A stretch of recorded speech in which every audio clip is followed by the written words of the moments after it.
1 Corinthians 10:13.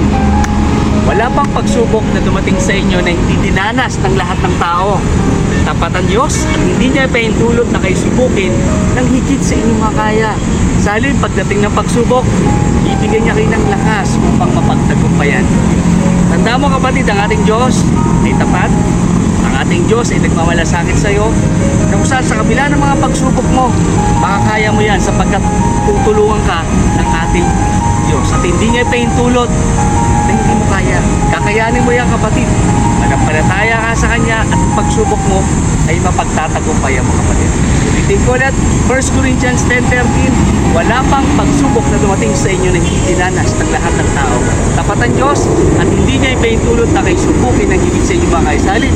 Pagdating ng pagsubok, bibigyan kayo ng lakas upang mapagtagumpayan. God bless you.